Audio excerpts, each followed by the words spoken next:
I'm someone who rereads old books. So it's things from, it goes in date order, the oldest first, because I can reread the same book probably maybe like every month for the next 5 years, and it's still as intriguing. So old to new.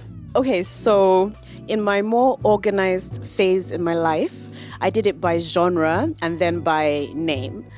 But now I put the books at the back because now, based on how much room I've got, I've put the books at the back that I've read and I know I'm not interested in reading again. And then everything else, they're just fighting for their lives. So that's basically how my bookshop is organized. Well, as you can tell, I'm the sort of person that likes variety. So I actually do it by favorites, whatever really spoke to me. So there's no alphabetical order, there's no genre, just absolutely favorites. It's the Waterstones in, I'm going to say Trafalgar Square, because that's where it is, isn't it? Yes.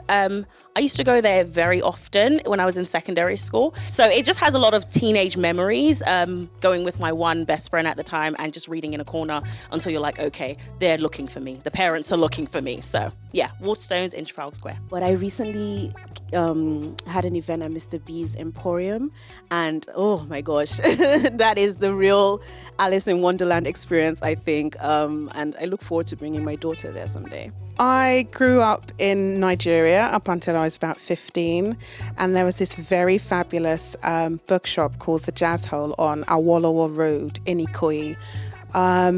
It was a bookshop, but it had vinyls in the corner as well. It was a very beautiful place. And when I moved to England, that got less time, and instead the Waterstones in Barnet became my new home. But the Jazz Hole will always have a special place in my heart, because that was where I first fell in love with books and reading. It's not that serious. Life is really not that serious. Have a good time, laugh, spend time with people that make you laugh, be around those that encourage you, empower you, and tell you how amazing you are.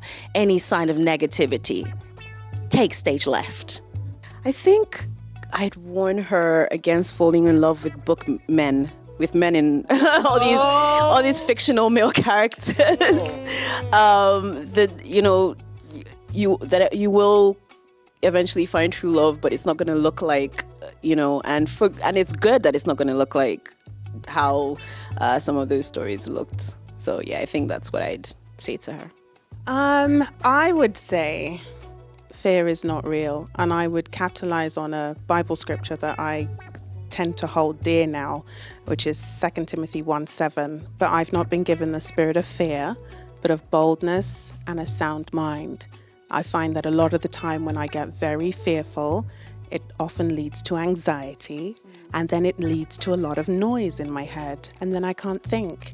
So those three things: you've not been given a spirit of fear, but of boldness. Go forth, do it, and then you've got a sound mind. I think those things, and then you can accomplish whatever you can when you've gotten rid of, the fear. So that's it.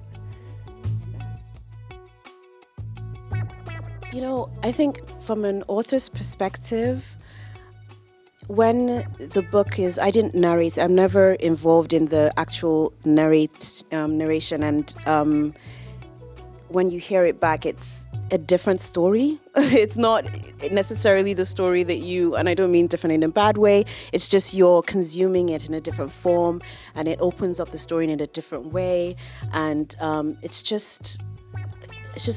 a really wonderful experience to have, and to see other people experience it in a different format and in a different way. So I think that's what, from an author's perspective, that's what it does for me.